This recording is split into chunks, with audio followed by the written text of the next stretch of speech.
Ganga Jamuna Tulsi Bhakti Ananda Kodi Vaishnava Gandhi Jai Samagat Bhakti Jai Oh Premanandi Oh blessed some devotees Oh blessed some devotees Oh blessed some devotees Oh blessed Figure Figuram Oh blessed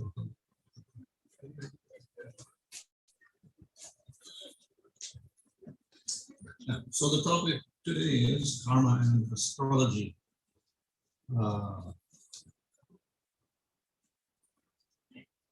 Human beings have a sense of time, and usually the time is divided into past, present, and future.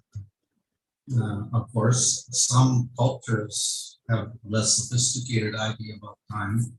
For instance, some of the Aboriginal groups in Australia, they only have a present tense. They don't have a past tense and future tense, so it's quite different the way they look at the world, etc. They're always in the present. But most languages will have past, present, future, which reflects that we're aware of the future and the past. But when we're aware of time with the past, present, future, there's a little problematic because then we wonder what's going to happen in the future and we regret what happened in the past. So we've got a lot of problems when we get this past, present, future for the human being. So we see that in ancient times, people were always wondering about this. What's going to happen in the future? And everybody wants to know. But guys, it looks like it's impossible. No. But they were all very curious about this future. What is the future? So, of course, some things are predictable, like we have the seasons changing, summer, winter, spring, so that's kind of predictable. That the future is predictable. So, but then again, that's also unpredictable sometimes because we get strange seasons sometimes. Like now we're getting no summer or something, or sudden rains or whatever. So we get all sorts of unpredictable things, even within the basic structure of seasons. So some things are a little predictable, but more in terms of human life itself, it's more unpredictable what's going to happen. This is one big problem. So in ancient times, we saw people were fascinated with the sky, maybe more than we are at present time. A normal person now, they don't know what's up there. They see some stars at night, they can see the moon, see the sunrise. Ancient times, they were very, very fascinated with the sky. Not just India, but all cultures of the world were staring at the sky all the time. It was all the monuments of thousands and thousands of years before Christ were actually erected in relation to the sky and the movements of planets and stars, etc. So at a very early time in history, humans were looking at the sky and they would see that some planets gradually move against the other stars. These are called planets that are moving. So they detected moving things. Of course, the sun's moving like this, but then all these other little planets are moving like this. So this became very fascinating for everybody. And just to plot how the planets are moving, then they divided the sky up into 12 parts according to certain constellations which are fixed. And so that we get the 12 signs of the zodiac, which is kind of universal. Most structures of the world, 12 divisions of the whole zodiac and planets moving and stuff. So then the people were always very, very curious about the movements of planets, and then the movements of planets, because they had a belief that the movement of planets would actually give you predictions about what was going to happen in the future. The whole idea about the planets. So we get structures all over the world, like Stonehenge, 2,600 BC. So we didn't know what it was for a long time, like 1600, 1700. Okay, so ancient people dragged some stones here and piled them up, basically. But when we come to the 20th century, people became a little more curious. Well, why did they drag stones some hundreds of miles away and erect them when they didn't even have metal tools at all? Right? That time, this is like 2,600 BC. Plugging these stones there and carving them, putting other stones on top of them. Why did they make such an effort? And not only here, throughout England, we'll find these monuments. And then not only England, find them in Europe. Same thing. Find them in Turkey. All these people in ancient times, some of them like 5,000 years old, 7,000 years old, 10,000 years old, in these monuments. Ancient Stone Age people lugging stones around to make these monuments. So, I think in the 1960s or something, when computers were just starting, they calculated the positions of the different stones in Stonehenge. And then they decided, the reason these stones are in these positions because this way they can predict the eclipses of the sun and moon by viewing through certain positions, and they could come up with predictions on when eclipses would take place. So that's one thing. So then they realized that these structures have some astrological predictive purposes. So there was astrology and astronomy go back very, very far in human history. So not only Stonehenge, of course, we see Egypt also. we have all these monuments like the pyramids, and they don't really know why they're there and why they're oriented the way they are towards specific constellations in the sky. In Iraq, they built these huge monuments, and they're observing the sky there. We'll find the same in North America, and Central America, South America, Mexico, the Aztecs, and the Incas, and the Mayas before them, all making these pyramid things. And they do make observatories and looking at the sky again. Looking at the sky. Different parts of the world, different cultures, completely unrelated. And they developed calendar systems, the Mayan calendar, the end.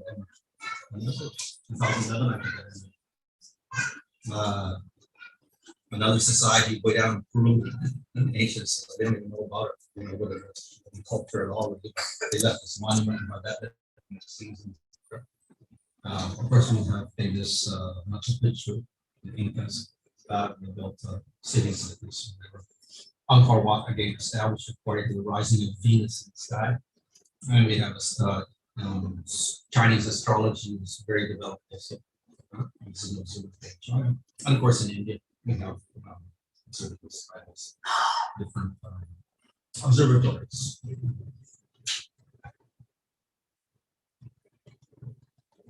So one of the main planets, of course, is the sun planet. And we see that in India, the people began worshiping the planet, sun, moon, Mars, etc. So you got Navagraha worship of the 9 planets, etc. like this. And if you go to Puri, then near Puri, it's Konark Temple. Huge. It doesn't look too huge here, but actually go there. And this is just the remnants of it. It's not a temple, but this is one part of it. It's a huge temple built like a big sun chair. And it's for the sun god. And they have these 12 huge wheels that represent the 12 months. And of course, another purpose is they represent the wheel of karma. Because sun goes around and measures days and nights and months and years like this. And it's through time that karma is released. It's got to do with karma of the individuals. The sun is the force that pushes your karma into manifestation. So we get the wheel of karma, which becomes a very famous symbol even in the Buddhist. This is one of the main symbols of Buddhism, the wheel of karma. Okay. So what is, of course, everyone is interested in time and future and past and planets and all this and try to put it all together. But in India, a whole system was developed to explain all of this very, very reasonably. So this is the theory of karma, which is not so difficult to understand. It's very reasonable, as I said. We have desires, then we have hatreds, ichedivation, described. So the desire is for, we desire things that we can feel nice. And we hate things which give us suffering. So this is the duality of everyday existence of a human being. Of course, we say animals also, to some extent plants. All of our activities are based on this. We will do activities to get the things by which we can feel nice, enjoyment, and we'll avoid those things which will give us suffering. These two, all of our activities all day long are based on this. Because it's natural, we don't like pain. So we avoid that and we try to get the pleasure. Now, that's okay for the animals and the plants. Human beings got another law, the law of karma to deal with. Adults at least, children. Adults then they have the law of karma to deal with. So everybody's responsible for their actions. And it's not just words, because your actions will give a result in the future. Depending not on specific action, but your intention behind the action. This will give you a karma result. Happiness or distress. We don't like the distress, we like the happiness, but we'll get it anyway.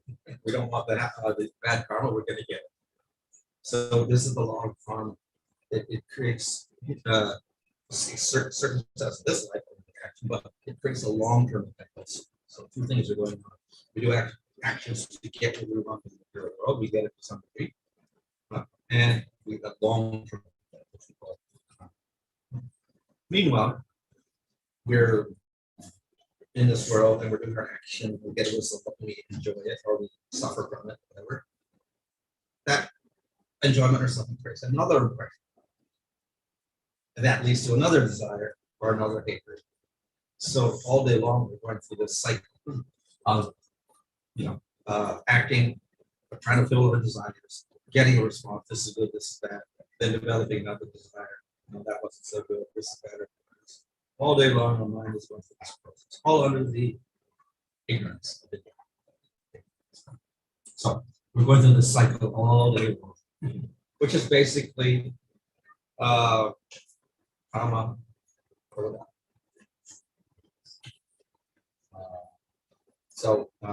Lust, anger, and greed are the motivations for action, the impressions stick in our mind, and we develop new desires, hatreds, and then we do more actions. This is the wheel that goes on throughout our day, throughout our life. And each action we do every day produces a karma reaction in the future. Not only do we get the results of this life, we're going to get next life, next life, next life. So we end up with piles of karmas in daily activities. I don't know how many thoughts it is, 2,000 thoughts a day or something. Thoughts. Out of that, then maybe 1,800 actions. Each one goes with karma.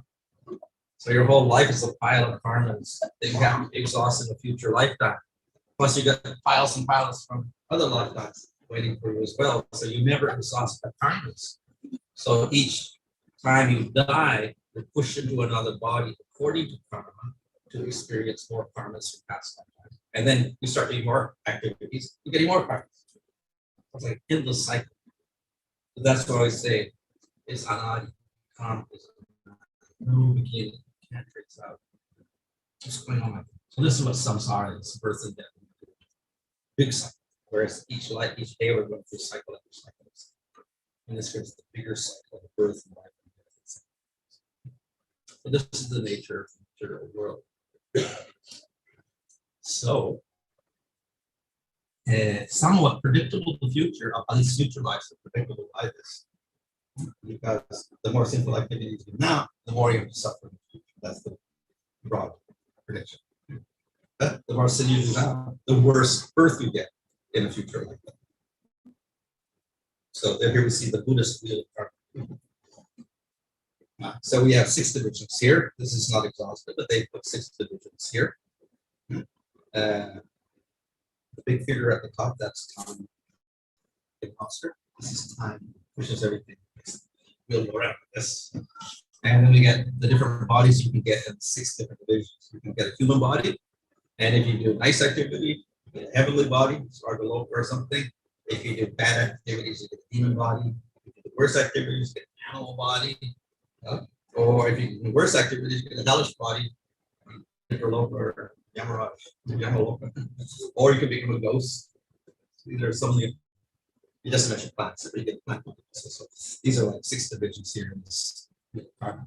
Not necessarily in that order, but nevertheless, you could get any of these depending on the amount of bad simple activities you do in one lifetime.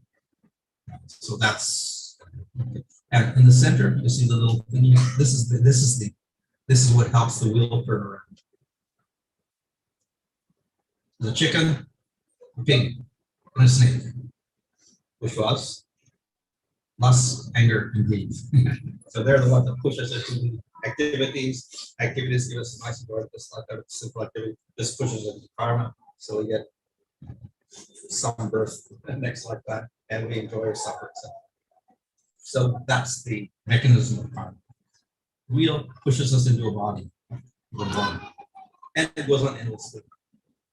So in this picture, we see this. What's this? Infinity. It goes on forever, and that's what the wheel is. No beginning and no end to the wheel. Karma cannot escape. Can escape, but most people don't escape. Let's go on with this forever. What is the mechanism? the action produces an equal reaction. So that's just the basic physical law. So if we do acts of compassion, to that proportion, we'll get some happiness in some future lifetime. We give comfort to some person, or some animals, or some plants, or whatever, then we get some nice comforts automatically without doing anything in the future lifetime. And opposite, we do acts of unnecessary violence against animals, plants, and human beings. And then to that amount we give the suffering, to that amount we have to suffer. It's a very just law, we can say. It's not just one-sided punishment. You get rewards and you get punishments, and it's all according to the act of violence and your intention behind the act. And the more violent it is, the worse you have to suffer. And additionally, you cannot escape. In the material, of course, in the material world, we do have law courts, justice, police, and whatever, but they don't catch everybody. And even if they catch them, they may, you've got a good lawyer, then you can get off, and you don't get punished, or you get a mild punishment. So it doesn't quite work right according to the punishment you deserve. You can't do that with this law. No bribes involved, no injustice, nobody forgets, everybody is watching. Everything is seen by the sun and the moon, the day and the night, all the witnesses for Emiraj. So you get caught for everything you do, basically. And you get exactly the right punishment also. So that there's no escaping this. So thus you can take any bodies out and escape them. Something. So you eat a lot of meat, kill a lot of animals, you can pick a tiger, you can eat as much as you want. But you're in a lower species of life and you're trapped like that. Or a pig, you eat anything, you become like a pig. You sleep like a bear, you become like a bear, etc. So, we could be anybody in the material world. Of course, in the Bhagavad Gita says, whatever you think of when you die, you become. So if you get too attached to your dog, you may become a dog. Just like Bharat became a deer. So you get too attached to your dog, you become a horse. You become that. Can be, if you use it.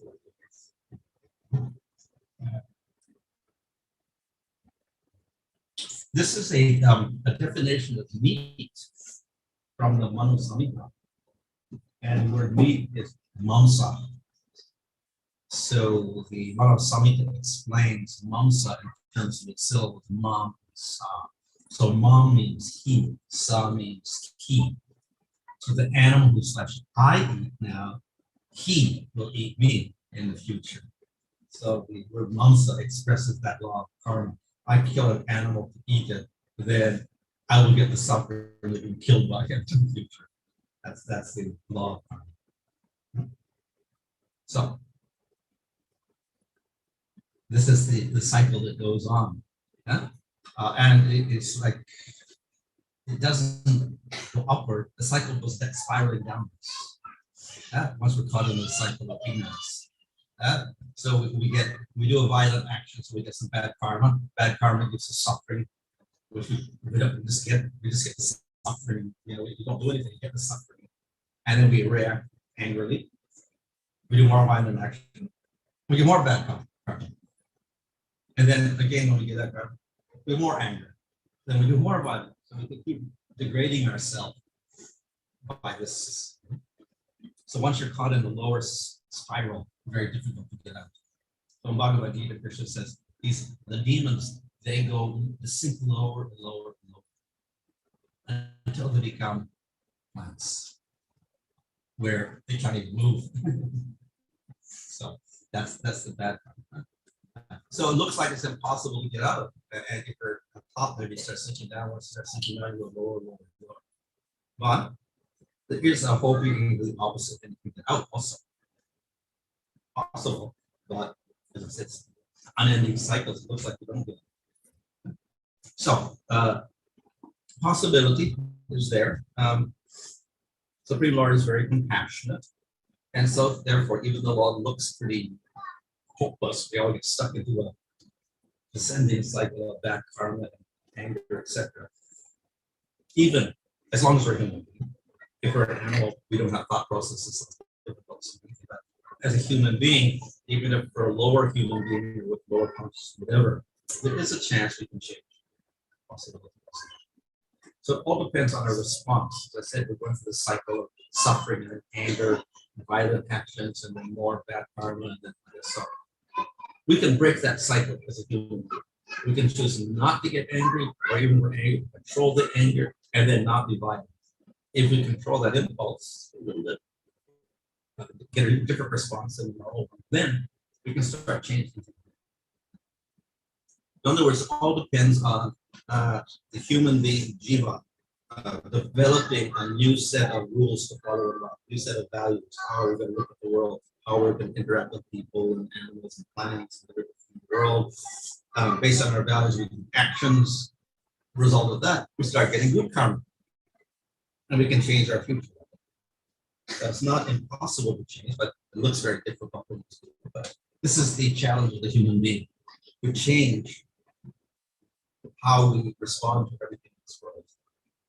We can't change the circumstance; just get stuck on this law of karma. But once we're in that circumstance, then we got a chance to really respond differently. We can be angry, be violent, so many things, or we can just take it very calmly and think, well, maybe I shouldn't do this. I've suffered so much already. Let me do something different. So we take that response, make a positive response, then we can begin to change things. And so that's how we get freedom from it. But then we have to develop new values, new habits, new ways to do things based on that. Then we can change things.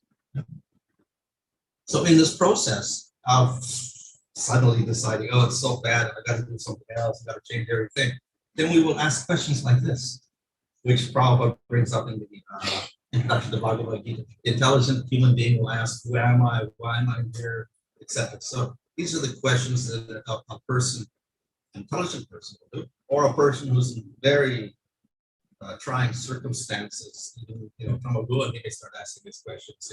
What is the whole purpose of my life? Why am I here? There must be some principles that I can do things properly. So these are the questions that may come up. And if I've been asking these questions, there actually is answers to that.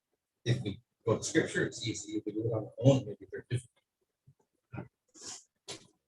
So to change that life, then we have to have new values, or many different values you can have, and it has to be something like internally inherent, let's say, some inherent or very deep feelings. So in other words, the values are not something, okay, I heard this from somebody, this is my value, but something that you actually believe in very strong. So there'll be things like tolerance. Okay, so many things happen, I'm not going to get agitated about it. Another is compassion. People are acting so crazy in the world, at least I don't have to do that. I can act differently from people. I can be kind to everybody, not, exploit everybody. And if people do things, then we can forgive them. Look at this 3 values which one can establish. And even if you take just those 3 and you work on those, and then you do your actions, then you can start transforming your life into good karma. And you can get results, of course, in future lifetime, but even in this lifetime, you can also get some good results. Another way of looking at it is, this is very simple, not Vedic. Shaman, Russian shaman. Choice of action. What should I do in any situation? Or most, we don't ask that usually, we just do it. In a panic situation or stress situation, we'll just do something based on panic, anger, confusion, whatever. We do something rationally, but actually we should choose very carefully. So there are 6 questions you should ask. 1, is it good for health? If it's good for health, okay, we do it. If it's not good, like smoking. Okay, well, I like to do it, but it's not good for health. That's answering properly. Good action. Don't smoke or don't drink. This gross physical level. Is it good for the mind? Is it going to make me peaceful, content, and less stress, etc.? If I do this action, can I be happy? I'm going to be stressful. So it's going to make you less stressful, happy, peaceful, etc. Do it. If it's going to make you more agitated, uncontrollable, don't do it. Does it have some ethical principles behind it? There's no lying involved, no cheating involved, etc. If there is, then don't do it. If it's with the way we can do it. Another is a little more. Does it create beauty in the world? It is an aesthetic principle. So if it creates beauty in the world, we do it. If it's going to create, destroy the world, make ugliness in the world, don't do it. Then we get an even higher one. That is, will it create unconditional love? Or will it create love? We do it. So if you get yes, yes, yes, yes, 6 answers, yes. If one of them is no, don't do it. That's a very simple deciding other things. And it's a good guide. In this way, you avoid all simple activities. So we have to get rid of all the old values, habits and desires, things like that. And we have to get new values with intuition and consciousness, integrity, ethics, compassion and tolerance, forgiveness. So basically, we're getting rid of the old self and replacing that with a new self, with higher values. So to help us do that, of course, we have different systems. In India, they do have karma yoga. It's a whole system to do this, but it's very gradual. But they have a whole system of rules and regulations, rules and regulations. And they define what is sin and what is punya. And they say, avoid the sin, do the punya. So that's some basic guidance on, what to do and what not to do. Dharma, morality, follow some principles. Within that, of course, we have some other things. They prescribe worship thing, and within that karma yoga, we have astrology. We also help you understand your karma and how to overcome the karma.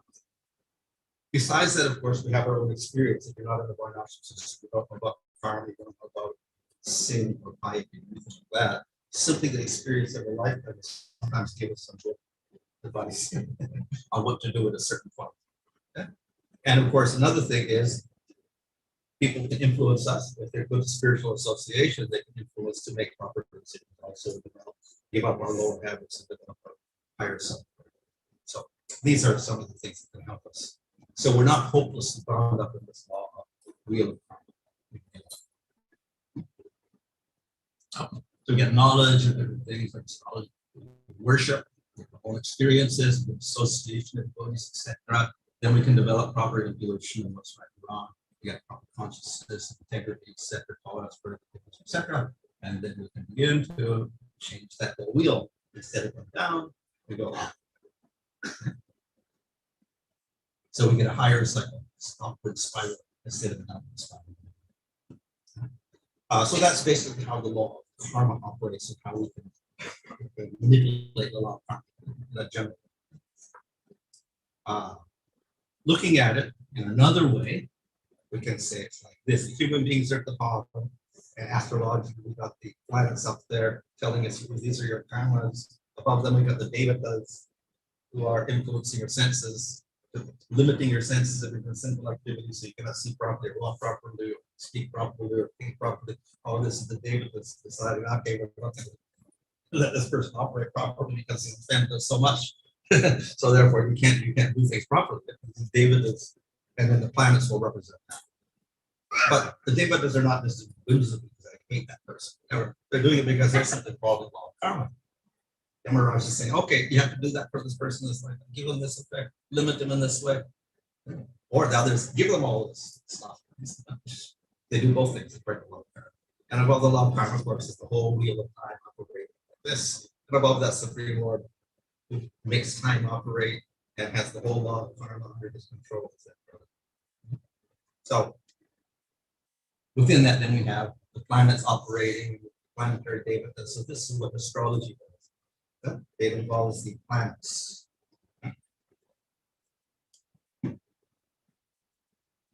So as I mentioned previously, you see the zodiac is there. That's one fixed element.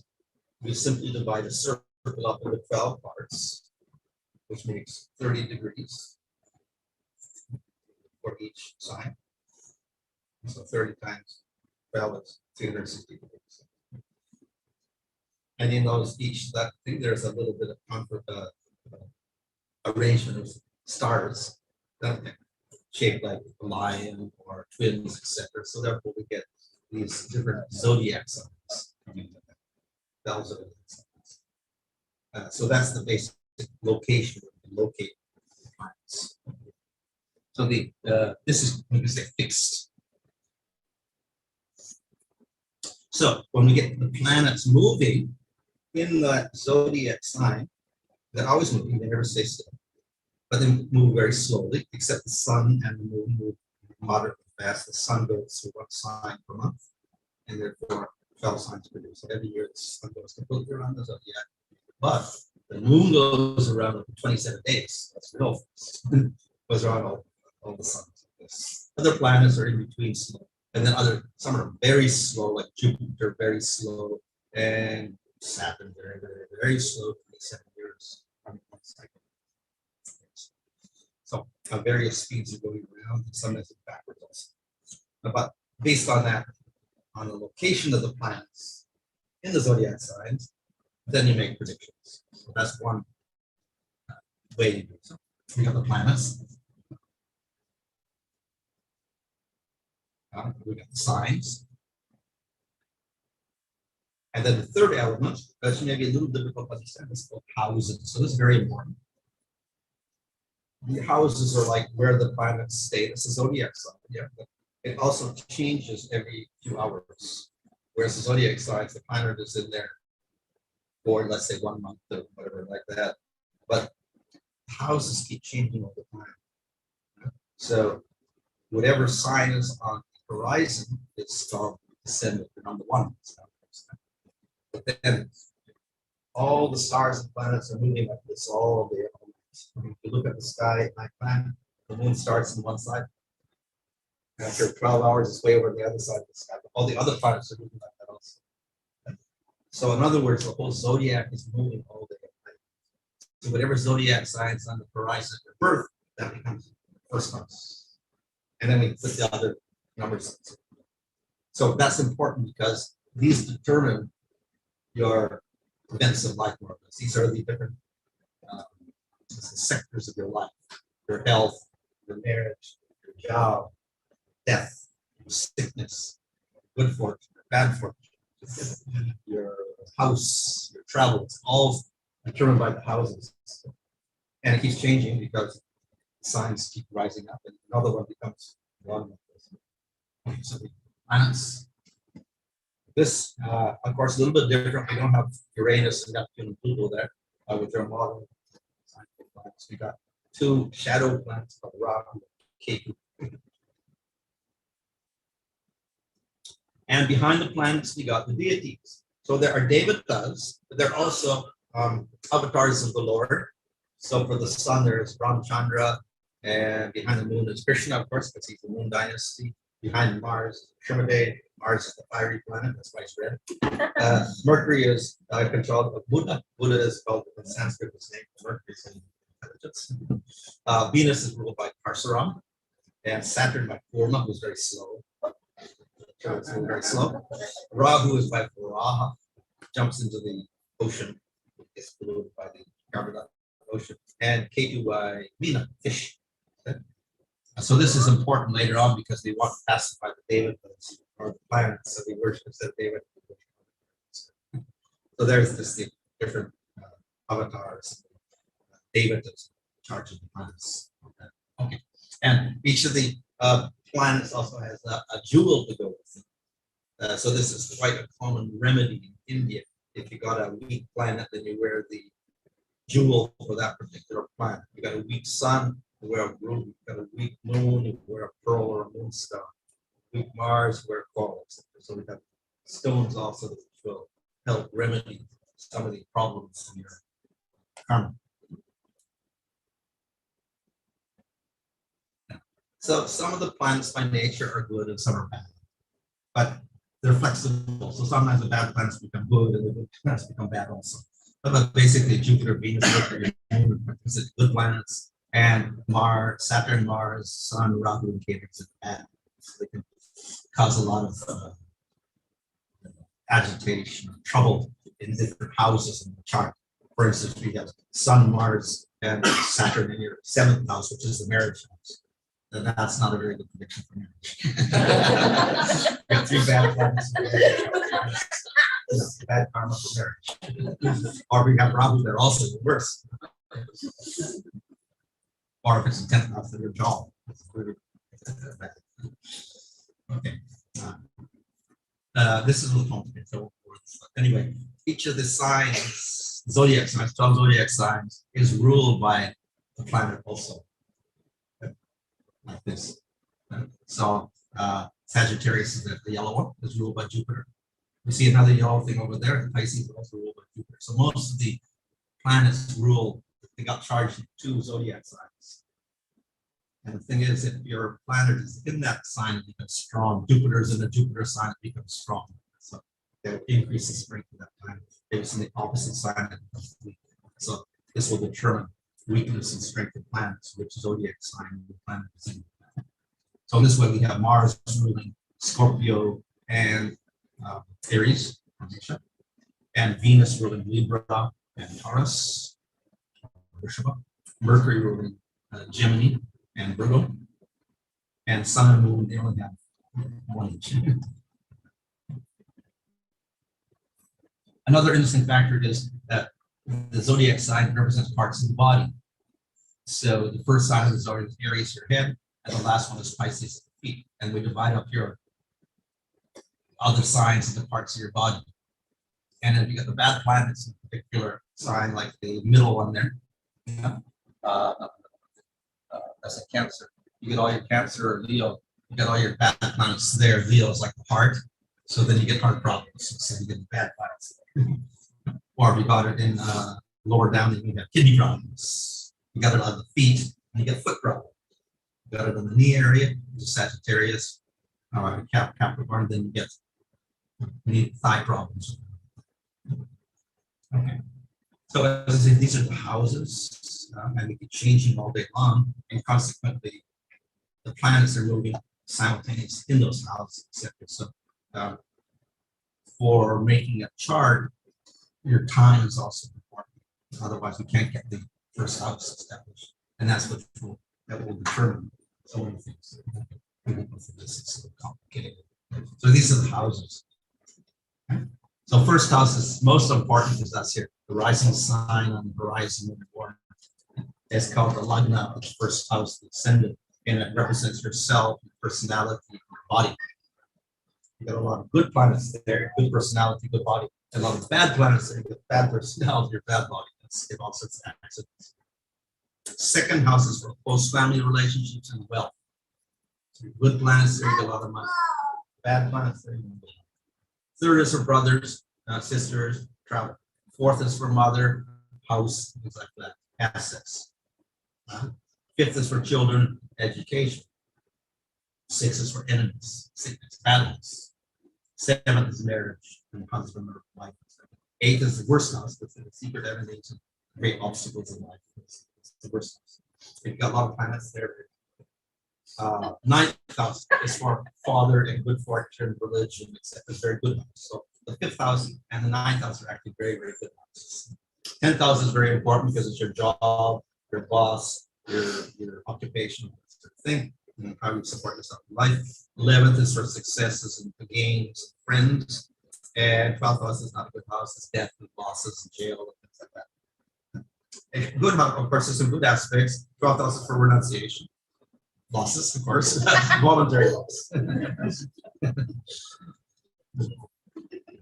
So sickness is, and then six houses for sickness is also for nurses and people like that take care of sick people. So the houses are some bad things, but they also have some good aspects even if they're bad houses. So if you got the bad planets like Mars and Saturn, Rahu, Ketu in a house, and you're going to get some suffering in that house, like the first house. You get Mars in the first house. Mars is for violence, accidents, so you make accidents for your mom in certain things in your life. If Mars is in the fourth house is for mother and for house. And Mars is for fire, accidents, so your house may burn. Or your mother may get an accident. Seventh house is wife, so Mars in the seventh could have portals with wife, or you can get an accident. So in this way, we can determine some aspects of your life. And the bad house, of course, is sickness or the sixth house. Too many planets in sixth house, maybe they want sickness of life. 8th house, these accidents and this obstacles, you struggle, you can't accomplish anything. So very bad. 12th house is losses. You gain and then you lose. So these are not faithful. So they're not faithful. And if any planet falls there, not only you get bad things from that, but the planet itself becomes weak also. So maybe a good planet is in these houses, it's weak. So Jupiter is a good planet, stuck in the 12th house or 8th house, it becomes. And if your ascendant Lord, like Sagittarius and Jupiter, and then it's weak in the 8th house, then all the goodness of Jupiter is doesn't give it. And of course, your body itself represents yourself and your health.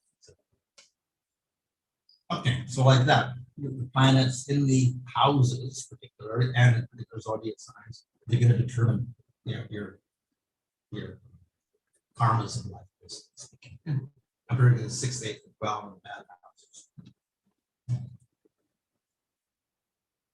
The planets also represent different things, like sun is for vitality. You got a strong sun, you got vital energy. If you have a weak sun, then you're always energyless. Okay, the moon is for the mind. So if you have a strong moon, you get a very strong-willed person. You got a weak moon, you may be fickle-minded, not making any decisions, and like that. You get influenced very easily by it. Mars is for strength, so it's got kshatriyas and policemen, people in the army, if athletes, if they have a strong Mars, then they can be successful in their careers. Mercury is for intelligence, so good for people who want to do computers and things like that. Venus is for arts, enjoyment, things like that. Dancing, singing, etc. Jupiter is for wealth, banking, law, also. And Saturn is for willpower. So get a strong Saturn, it can give you strong will. Yeah, you probably have consulted Saturn. Strong will. Okay.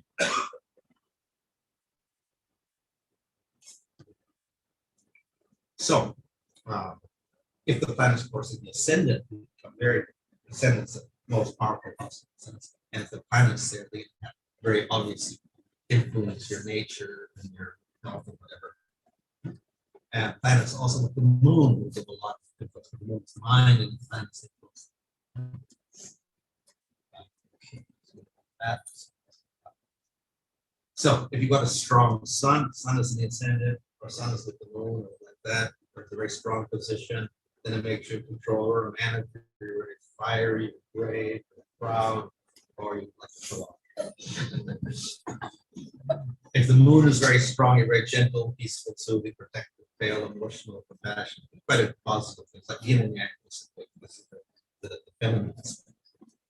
Mercury, strong Mercury will give great intelligence, good person, very communicative, good for travels, to travel a lot, makes jokers, comedians, things like that also. And in I think Greek mythology, Mercury had little wings on his feet. I think this is a sign about the courier company in America. Mercury, little wings on his feet. Mercury is a good traveler because it's fast, very fast. Good for communications, good for travel, good for speaking. Probably TV announcers probably got a lot of influence of Mercury in their top.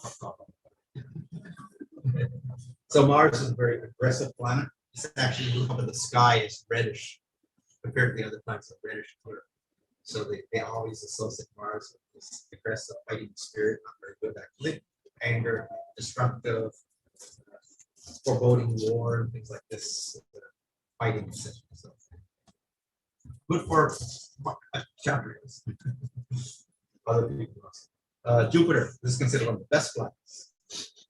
It means wisdom and dharma, that generosity, happiness in general, good fortune, expansion. Like Bhanu Dev is the deity, so he expanded over the universe. So they can mean you get very fat also. If you got Jupiter in the ascendant, they gain weight very easily. For dharma, as I said, for money, etc.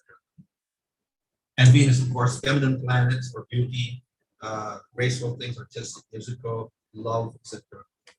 Saturn, very morose, so dark colors, etc. It's the slowest planet. Slowly, so it slows things down in life. It can be very methodical, of course, also, but very slow. Darkness, solitary nature, good for people who want to renounce sannyasis and stuff. Saturn very strong. It's creation very great determination, so it's also good for spiritual life, and makes a person very serious.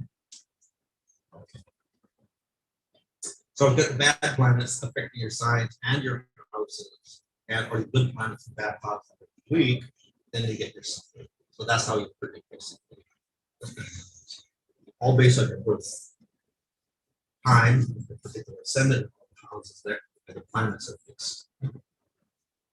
So because of that, then you get your poverty, no money, sickness, accidents, losses, family members, pensionary life, unemployment, so many other bad things that you get.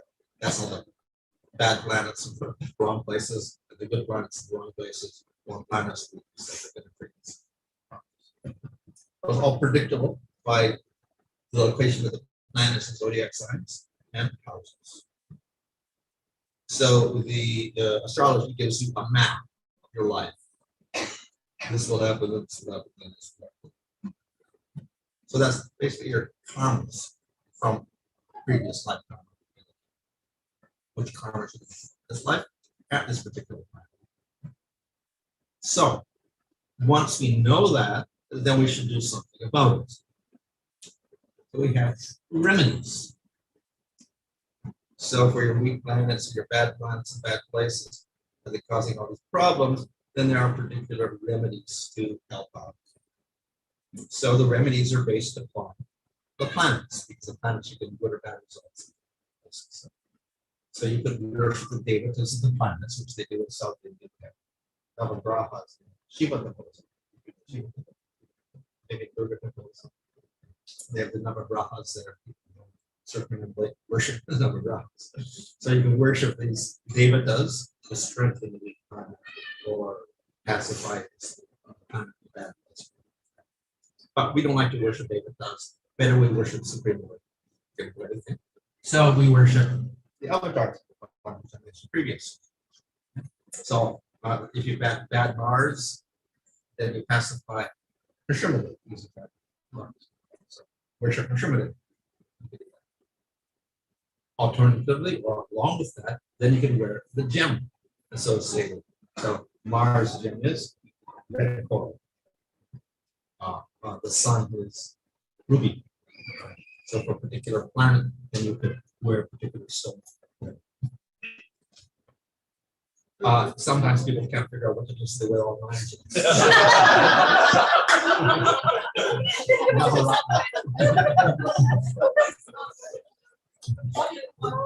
So they wear all 9 points. Then you can donate, because giving and charity, doing good works counteracts your bad karmas. So there's lots of charity works like food, education, etc. You can give.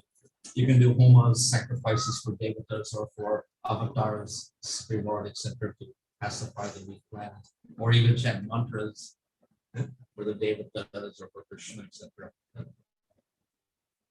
Now, this astrology is part of karma yoga, so it's just your karmas for future lifetime, and also pacifying in this lifetime, so we can lay some of the bad effects. These are called atonement prayashchitas. So they kind of appease your bad karmas, but they do not destroy the karmas. By doing good karmas, then you can kind of negate some of the bad influence. But there are methods of destroying the karmas. But to do that, we have to go beyond karma. So we have Jnana Yoga. So Jnana Yoga is knowledge. So through the practice of knowledge, studying the Tantra Sutras and Upanishads, which are the Jnana Vedas, then we are able to analyze that we're not the body but we're the Atma.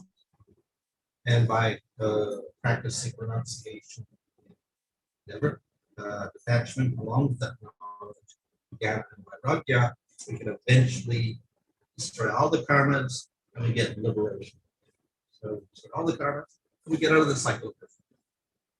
But it's a limited process for a few brahmanas and subsequent brahmanas. Another process is Ashtanga Yoga. So through this process, we go through the yama, niyama, etc., and we get up to samadhi. So the goal of Ashtanga Yoga again is realize Atma and get moksha or liberation. So we separate the Atma from the gross and subtle parts.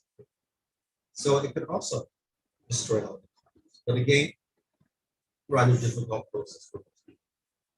It takes a long time and a lot of renunciation.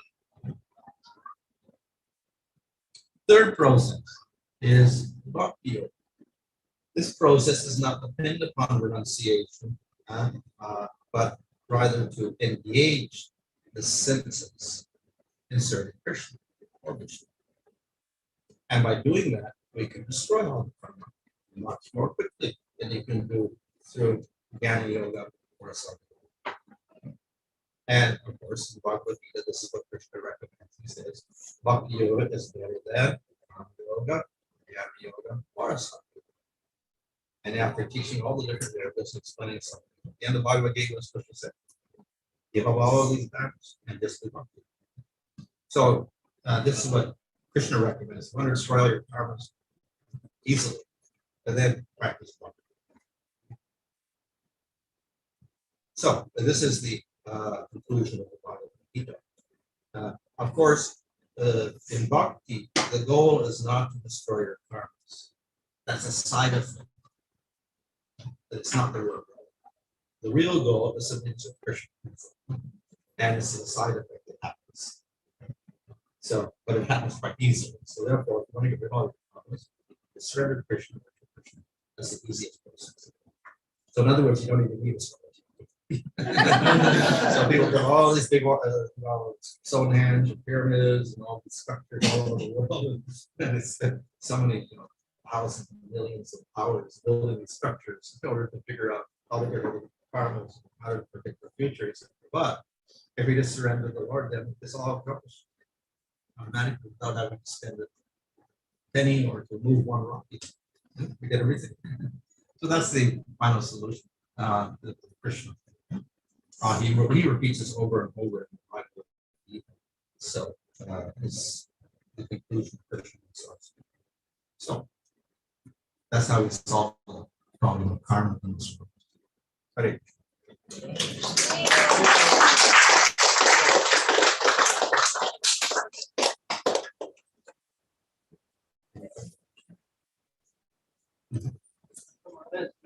In one of the slides, you told that suppose if the Mars is in the position of 4 or 5, then the mother's cell would be affected.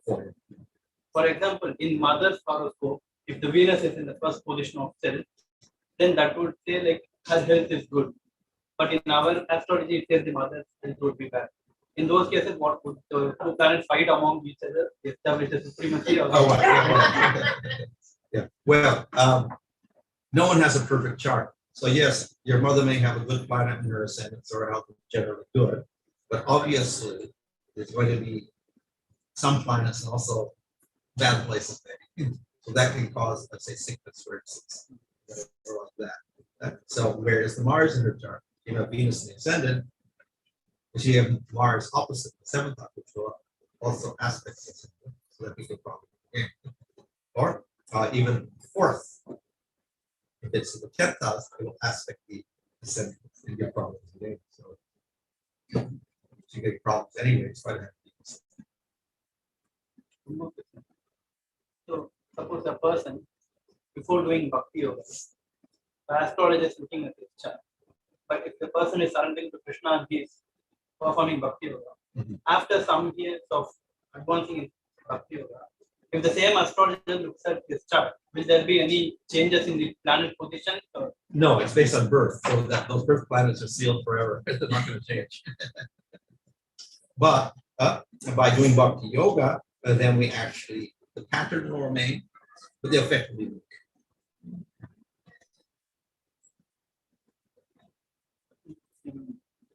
Before this ag revolution, only there's a house population based on practices. Nowadays, those astronomers are not using it. They have been trained. They just free to get all the house. Yeah. How authentic it is. Well, the traditional astrologers, of course, using their little tables, they go to these different tables. Unfortunately, those tables may be outdated. So you have to update everything, particularly the moon, it keeps changing. Like every 100 years, you have to update the constants, calculations for planets, etc. So if you don't do that, it may not be accurate position of the planets. The other is for human error. You can always make mistakes and do all the calculations, looking up the tables, etc. So that's why the computer system is more reliable, because it's just it's actually just giving you, what would say, accurate positions of planets of Earth, which is verifiable by looking at the sky. So you can do it by traditional means, but it may be a little bit inaccurate because the tables may be outdated.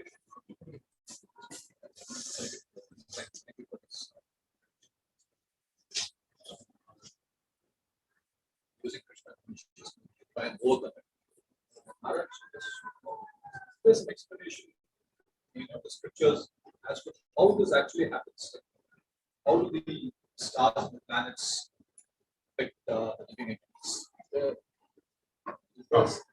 Well, as I said, we have behind the planets, we got Devatas. We have the Devatas, we got Krishna.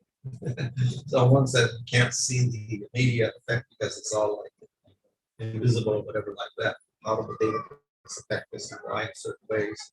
How is Yamaraj communicating with the Devatas to get that particular time? This particular time, he has to do that for how many billions of people around the world? How is he able to do that? So a little bit incomprehensible. And then the other thing is that people will say, well, Venus is so far away, Jupiter is so far away, Saturn is so far away. There's no physical influence of planets on Earth and how they can affect different people in different ways. Again, the planet would have to be pretty intelligent to give different billions of people different results. How is it possible? So in that sense, it looks very irrational, and therefore many people will reject astrology and such. The other way of looking at it, however, is not that the planets are sending up some vibrations to different people with some sort of mechanism by which the planet can start thinking or whatever 5 billion people at once. But rather, if we take it from the scientific point of view, we can say that everything is related to everything in the universe by the law of quantum physics. And any effect of one butterfly flapping is moving one planet, one side of the universe, can have an instantaneous effect on the side of the universe. That's this quantum physics. How it happens instantaneously, we don't know, but things like that are possible now in quantum physics. Over space and time, things can be related, but we don't know how they're related like that. In other words, everything's kind of related with everything in the universe. So you could take any little portion of the universe or any portion of our world, in fact, any portion of an individual's life, in fact, his birth, and look at anything at birth and then make predictions based on that, because everything is related to everything. So to make it a little more convenient, we use planets in zodiac signs because it's predictable. We got a whole, mathematics to understand where the planet is going to be in so-and-so day, so-and-so time. So it's all very convenient. But you don't have to use planets. You can use anything to make a similar prediction, but it's a little more irregular, that's all. So you could use, when a person is born, you could use the, is a bird singing, is a man passing by with a water bottle on his head, is there a cloud going northeast or whatever, and based on that, you could also make some predictions also about its future. So you could do any type of thing, but because astrology's got these fixed signs and planets, it's a little more easy to make predictions based on something. But there are different systems to make predictions. So in China, they have I Ching, which use coins, and you get predictions that way. Africa, they have systems, seashells or whatever like that, throwing seashells. Kerala, they also have a system where using the seashells and sort of patterns also. So, but there's various ways in which you could predict. And of course, it doesn't look scientific, but as I said, everything's related to everything. So we can derive meaning out of certain things to depict certain laws.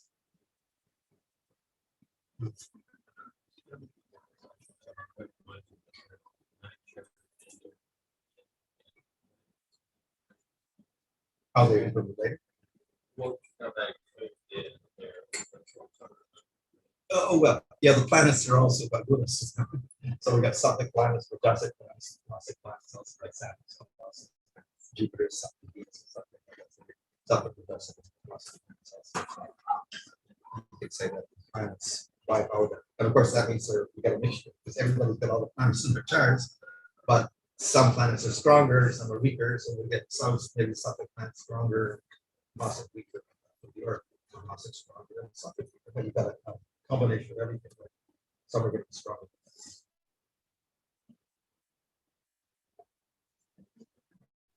I was wondering if you mentioned about the Lord Kana with someone who's like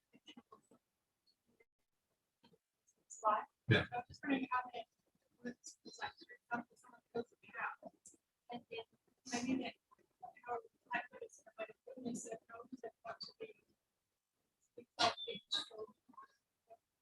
Okay, yeah, yeah. Do you know what I'm saying? It's going to be the role that.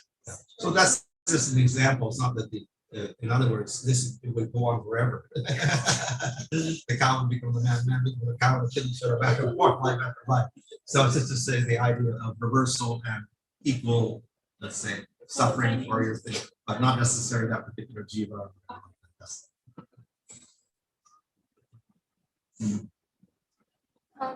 So we learned that there are that karma has different stages, like it's in seed form and it's multiplied. So I'm wondering, but at the same time here, that something that we might do or not do in this life might come back to us in this life itself. So I'm wondering, what is the determining factor? Like, do they have to go through all these stages before you actually get the reaction? Oh. Well, yeah, these are the general principles by which it works. And so you got karmas which are going to manifest in this lifetime. And then they gradually, and then they happen, and then they're finished. And then other ones are waiting, and they come up next. It's throughout your lifetime. But then you have the other ones waiting further for next lifetime. And the other ones waiting for next lifetime. Plus, you're creating new karmas in this lifetime to get effects in future life. It's very complex how they're all going off like that. But in this lifetime itself, by our very acts, we also modify the effects. So that's why we do what we call the prashchitta atonements. And so you worship the Devi, you can get some relief, whatever like that. So you modify those effects in this lifetime.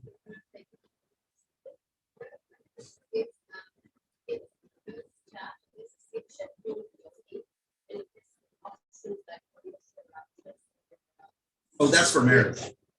That's just for marriage. Yeah. It's not that that's what you No.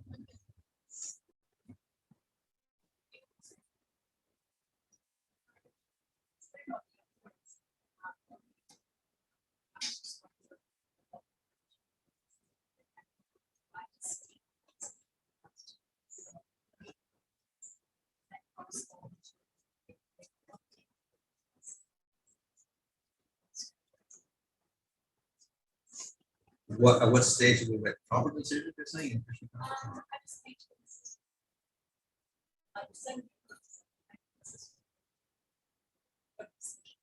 Oh, well, of course, yeah, of course. Yeah. Bhakti yoga is a little bit above the soul, karma, etc. Because it's nirguna in essence. So when we practice bhakti yoga, of course, we will go through stages because we are influenced by gunas, etc. So the more we clear up the energies, then the more intelligence, clear intelligence we will have to make the decisions.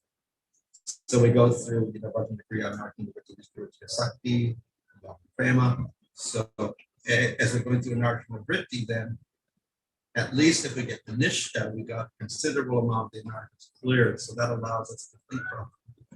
And we go beyond that, of course, the Bhakti portion is increasing and the anarchas are decreasing, so we got much better ability. So the further you advance, the better ability you do have to make good decisions. And in the beginning, it's not so easy, so therefore you have to rely on association and get good advice from others.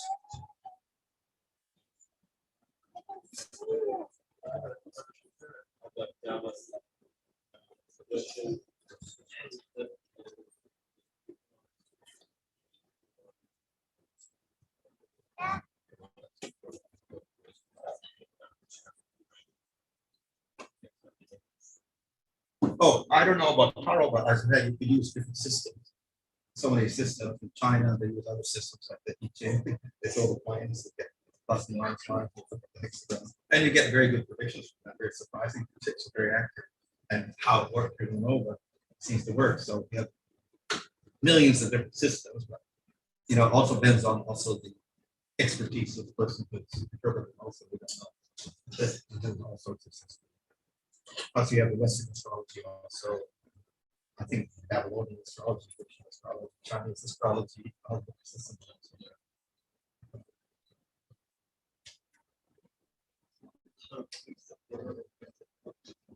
What's that? Oh, I think that's, it's not a Bengali saying. Also, your future is written on your forehead. I think some Bengali saying or something. In Sanskrit also. Yes, written on your forehead. Which means that you're, well, in other words, by your birth, then you can't change the planets that you're born because they're in a certain position. So therefore, your karmas are more or less determined. That doesn't mean your whole life is determined. These are karmas, but you have choices in life which will modify it. So it's not that everything's, but certain events are determined by you and by this.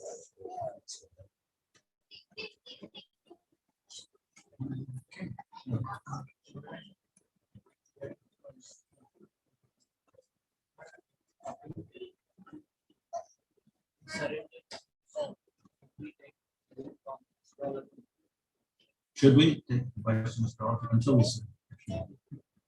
Well, you've already surrendered yourself. You don't think so? Well, you know, in one sense, just like if I surrender to Krishna, should I go to the doctor?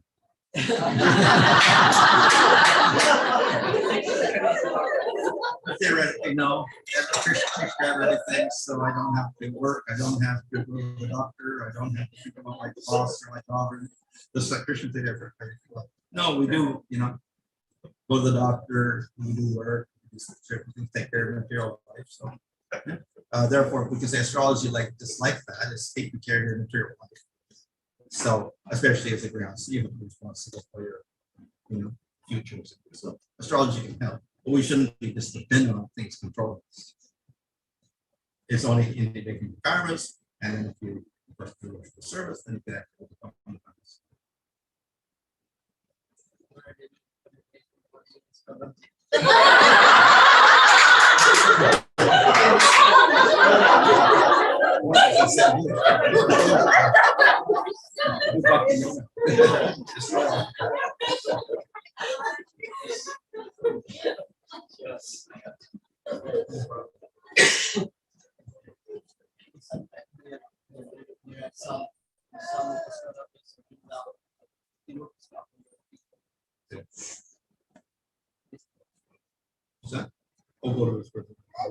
Well, you be careful. Sometimes they're maybe not so expert. They're just taking money from you. We don't know, so you have to be careful.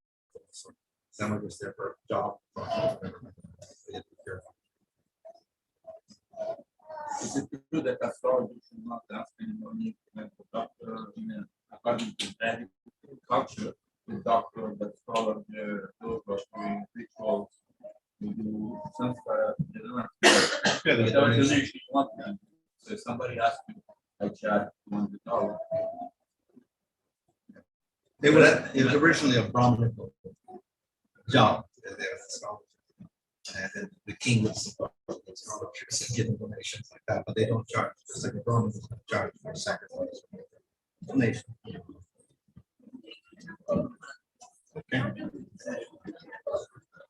Okay.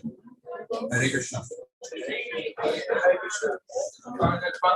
We have an announcement. We have a book of Bhanu Maharaj outside here.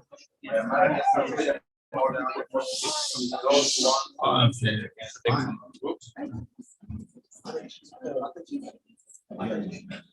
Thank you for your